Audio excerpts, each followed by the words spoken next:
Hello दोस्त, आप देख रहे हैं देसी गुरु। मैं आपका दोस्त मिस्टर जी कुमार। दोस्तों, आज बात करेंगे यूरोप में धर्म सुधार किस प्रकार हुआ। ये एक ऐसा टॉपिक है जो आपको हर एक एग्ज़ाम को कवर करेगा।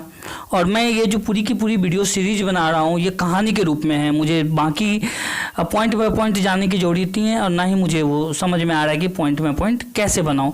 दोस्तों, बहुत सारी बातें ऐसी होती है जो पॉइंट बाय पॉइंट तो ठीक है, लेकिन कहानी के रूप में समझने से क्या होता है, उसकी इन एंड आउट हर एक चीज़ की जानकारी हम तक आ जाती है। तो ऐसी क्या आवश्यकता हुआ जो धर्म सुधार करना पड़ा। इस सीरीज में हम यही पढ़ेंगे और इसी के साथ वीडियो शुरू करते हैं। मध्यकाल के अंतिम दिनों में रोमन कैथोलिक चर्च के अंदर कुछ मूलभूत सिद्धांत के विरुद्ध असंतोष बढ़ गया। ऐसा नहीं है कि ये सिद्धांत सब गलत थे, लेकिन कुछ तनिक ऐसे सिद्धांत हुए जो लोगों को लगने लगा कि भैया इसमें तो बदलाव करने की परम आवश्यकता है। तो कैसी आवश्यकता है? तो वो आवश्यकता है, देखिए दोस्तों, मैं एक एग्जाम्पल बताता हूँ कि कोई चीज़ यदि अति हो जाता है, आवश्यकता से अधिक हो जाता है, तो लोगों को लगता है कि नहीं बस अब बदल दो। बस यही शायद उस समय यही हुआ होगा। कुछ असंतुष्ट तत्व यह मानने लगे थे कि रोमन कैथोलिक चर्च ईसा के पट शिष्यों एवं प्रारंभिक धर्मगुरुओं के उपदेश, उसकी भावना एवं आचार से दूर हट चुका है। कुछ का मानना था कि जो समाज है, जो वास्तविकता थी उससे हटने लगा और वास्तविकता से हटके प्रायोरिटी, जो प्राथमिकता है, जिस बेस पे आपने किसी चीज़ की शुरुआत की, आप उससे नहीं हट सकते। यदि कोई घर बनाते हैं और उसकी नींव कमज़ोर हो जाती है दोस्तों, तो फिर वो घर नहीं बन सकता है। वो घर कहीं ना कहीं आगे जाके वो गिर जाएगा। सेम यही स्थिति हुआ था रोमन कैथोलिक्स का। यहाँ भी जो आदरणीय गुरुजन थे उनकी बातों को यहाँ अवहेलना होता था। कुछ लोगों का ऐसा मानना था। इसीलिए चर्च को ईसाई धर्म के ईश्वर नियुक्त अभिभावक के रूप में स्वीकार नहीं किया जा सकता। उन्होंने चर्च को इस ढंग से परिभाषित करना आरंभ किया कि चर्च का अर्थ कोई विशिष्ट स्थान नहीं, बल्कि ईसा मसीह में आस्था रखने वाले समग्र लोग हैं। चर्च का क्या मतलब है? पहले ऐसा था कि चर्च मतलब भगवान, गॉड जो है वो चर्च है। लेकिन जब स्थिति बिगड़ने लगी, सामान से बिल्कुल हट गया, लोगों को लगने लगा कि नहीं भैया ये तो अलग स्थिति हो रहा है, तो चर्च की परिभाषा बदल दिया गया और चर्च वो हो गया, मतलब कि जो भी ईसा मसीह को मानने वाले, जो भी यीशु पे विश्वास करने वाले हैं और जो इस जगह पे आते हैं, वो सभी चर्च के सदस्य हैं और चर्च के मेंबर के रूप में जाने जाएंगे। कितनी अच्छी बात है। उन्होंने बिल्कुल ही अलग ढंग से इसको परिभाषित कर दिया। इन सुधारकों ने कहा कि ईसाई सिद्धांतों का एकमात्र प्रमाणिक स्रोत धर्म ग्रंथ है, जो एकदम सही है, न कि संगठित चर्च के निर्णय एवं परंपराएं हैं। सही बात है यार। मान लेते हैं, एक छोटी सी बात लेते हैं। यदि कोई बुक है और कोई टीचर आया क्लास में और क्लास में पढ़ा रहा है, तो एक बार बताओ, क्या वो साइन थीटा कॉस थीटा के जगह पे कुछ अलग ही एलिब्रेट करेगा? तो चल सकता है क्या? नहीं ना। उसको बुक को, थ्योरी को फॉलो करना पड़ता है। इवन कि जजमेंट भी फॉलो होता है तो पुराने केस लॉज को देख के होता है कि भैया ये केस में ये हुआ था, यहाँ ये परंपरा बना था, तो ये आगे चेंज नहीं हो सकता। सेक्शन बाय सेक्शन बने हुए। तो कोई भी धर्म ग्रंथ है तो वो बेस होता है उसके बुक पे, उसकी किताबों पे, धर्म हॉली बुक पे। यदि क्रिश्चियन की बातें करें तो ये जो है ये बाइबल पे विश्वास करते हैं, बाइबल में लिखी हुई बातों को इन लोगों को मानना है, ना कि कोई आम आदमी आके बोल दे कि नहीं ऐसे नहीं, ऐसे नहीं, ऐसे होगा। तो ये किसी भी रूप से मानने योग्य नहीं है। पहले इसकी प्रचलन बहुत हाई लेवल पे थी दोस्तों। फलतः यदि मैं बात करूं, उन्होंने ईसाई धर्म में मनुष्य और ईश्वर के बीच प्रत्यक्ष संबंध पर जोर देना शुरू कर दिया। बोला कि इन दोनों के बीच में तो भैया संबंध है। फलतः पेशेवर पादरी और रोमन कैथोलिक चर्च के संस्कारों का महत्व घटने लगा। जो पेशेवर पादरी थे और रोमन कैथोलिक चर्च के जो संस्कार थे, संस्कारों के पहले बहुत ज़्यादा हाई वाइपर थे। इनके बिना कोई काम नहीं शुरू होता था और इन्हीं के लोगों के द्वारा हर शुभ और अशुभ जो भी काम होता था, मृत्यु, जन्म और बहुत सारी चीज़ जो हिंदू धर्म या मुस्लिम धर्म या किसी अन्य धर्म में देखने को मिलता है, सेम वही स्थिति थी। लेकिन जब नई विचार और संस्कार आया तो समस्या बदलने लगी, नए दौर उत्पन्न होने लगे। उन्होंने सभी अवस्थाओं के पुरोहिताई की बात की, सभी आस्थाओं, जितने भी आस्थाएं होती, जितनी अवस्थाएं, सबके धर्मगुरुओं से बात की। सुधारकों के ये विचार संत अगस्तीन और आरंभिक चर्च तथा धर्म ग्रंथों के विचारों से मेल खाते थे। यह विचार उत्तर मध्यकालीन रोम कैथोलिक पुरोहित तंत्र के ठीक विपरीत था।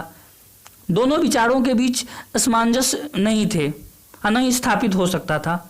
संगठित पश्चिमी क्रेसनर्ड यानी ईसा का राज्य का जो है अंदरूनी सैद्धांतिक फूट धर्म सुधार का सबसे प्रधान मौलिक कारण था। सबसे बड़ा यदि धर्म सुधार की जो बीज कहीं से छुपी हुई थी, वो बीज केवल और केवल क्रिसनेडम जो है ये ईसा का राज्य था, जहाँ से ईसा मसीह की शुरुआत हुई थी। उस राज्य में जो है सैद्धांतिक फूट पड़ गई थी, वहाँ अंदरूनी फूट पड़ गई थी और वहाँ से लगने लगा था कि नहीं, अब धर्म सुधार की आवश्यकता है। और एकमात्र यही कारण है कि जब विद्रोह शुरू हुआ तो हर जगह शुरू हो गया, हर जगह हल्की हल्की दबी दबी बात भटकने लगी और नतीजा कि धर्म में सुधार करना ही पड़ा। धर्म सुधार का दूसरा प्रमुख कारण चर्च के अंतर्गत व्याप्त बुराइयां थी, जो 15वीं एवं 16वीं शताब्दी में पैदा हो गई। पादरियों की अज्ञानता और विलासिता चर्च के पदों एवं सेवाओं की बिक्री यानी कि सिमोनी संबंधों के बीच लाभकारी चर्च के पदों पर बंटवारा हो गया।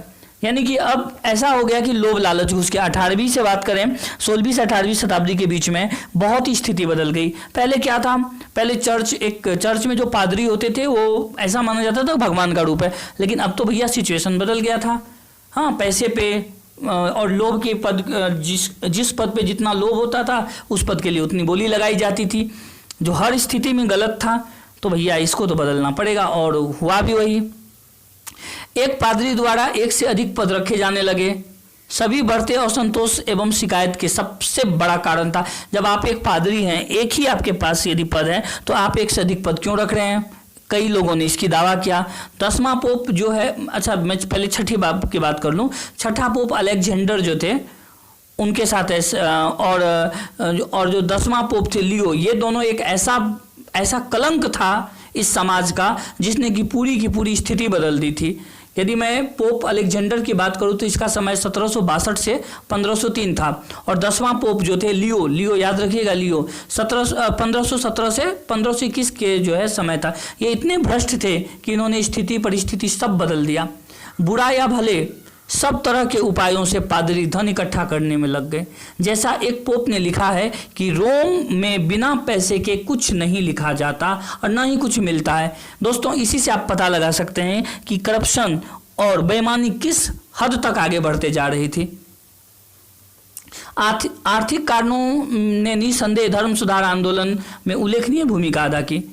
उस समय तक पश्चिमी यूरोप के देशों में राष्ट्रीय राज्य कायम हो चुका था और राजाओं को सेना एवं प्रशासन का खर्च चलाने के लिए अधिक द्रव्य की आवश्यकता, यहाँ द्रव्य का मतलब धन है, परंतु पादरियों द्वारा वसूल किया कर जो है रोम चला जाता था। जो राजाओं को राज्य चलाने के लिए ज़्यादा पद चाहिए था, ज़्यादा पैसे चाहिए था, लेकिन ऐसा था कि बीच में रोम के जितने भी पादरी थे, जितने भी कैथोलिक्स थे, इनके द्वारा जो कर के रूप में पैसा ले लिया जाता था।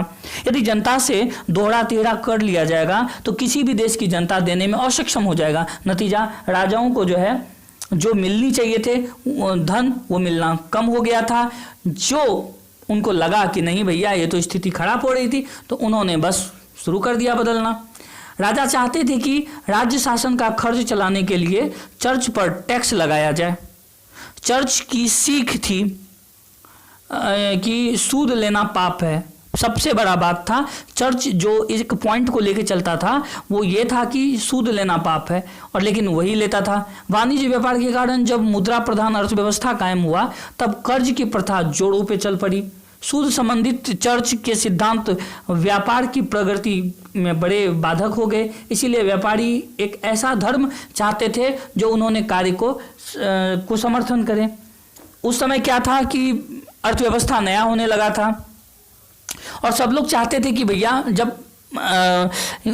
जब सूद की प्रथा चालू हो गई तो भैया आप सूद क्यों नहीं लें। चर्च का एक स्लोगन था कि आप सूद का जो भी पैसा कमाने हैं वो पाप है, हराम है, लेकिन अंदरूनी कारोबार होता था, पादरी खुद ऐसा करते थे, लेकिन बाकियों को नहीं करने पे दिया जाता था। लेकिन समाज का, अर्थव्यवस्था का डिमांड था कि ये तो करना पड़ेगा, तो उन लोगों को लगा कि नहीं, अब जो है धर्म में सुधार होनी चाहिए, स्थिति बदलना चाहिए। और भी बहुत सारे मुद्दे हैं, मैं सारे मुद्दे को एकदम स्पष्ट रूप से ले रहा हूं, आप बस सुनते रहिए, वीडियो को स्किप मत कीजिए, देखते रहिए। राष्ट्रीय राज्यों के हित चर्च के अंतर्राष्ट्रीय संबंधों में मेल नहीं खाते थे। राष्ट्र के हित और चर्च के हित से किसी भी तरह से मेल नहीं खाता था। राजा चाहते थे कि राष्ट्र के अंदर रहने वाले सभी व्यक्ति और सारी संस्थाओं की श्रद्धा और भक्ति राष्ट्र को मिले, लेकिन रोम का पोप सभी देश के चर्च संगठनों का प्रधान था। राजा अब पोप द्वारा पादरियों की नियुक्ति के अधिकार को चुनौती देने लगा था। बहुत से मुकदमों का फैसला चर्च की अदालतों में हो जाता था। बहुधा ऐसा होता था कि चर्च के फैसले राजा की कचहरी के फैसले के विपरीत हो जाते थे। फिर राजा और पोप के बीच झगड़ा इसीलिए भी होता था कि पोप का दावा था कि वह प्रत्येक देश के अंतर्राष्ट्रीय जो है मामलों में भी दखल दे सकता था, लेकिन ऐसा नहीं होता था। राजा चाहता था न हो, लेकिन पोप के सभी लोग का मानना था कि ऐसा होना चाहिए। इसीलिए, शायद इसीलिए चर्च राजा का राजनीतिक प्रतिद्वंदी भी बन गया। इन कारणों से राजा चर्च का प्रभुत्व और उसके प्रधान पोप का विरोधी हो गया। यूरोप में बहुत से ऐसे राजा थे जो चर्च के सुधार आंदोलन के समर्थन करते थे। दोस्तों, ये इतनी सारी घटनाएं होने के बाद अब देखिए स्थिति कैसे बदलते जाती थी। चर्च शोषित किसानों को असंतोष करके और उसको शोषित कर रहे थे। धर्म के नाम पे उसको बहका के उनसे अत्यधिक मात्रा में धन की उगाही कर रहे थे। दोस्तों, इसी के साथ ये वीडियो समाप्त होता है, लेकिन धर्म सुधार की जो सीरीज है वो ऐसे आगे बढ़ती रहेगी। प्लीज़ मेरे चैनल को सब्सक्राइब करें और प्लीज़ थोड़ा सा तो प्यार देने की कोशिश करें। इसी के साथ धन्यवाद। अगली वेट जरूर कीजिए।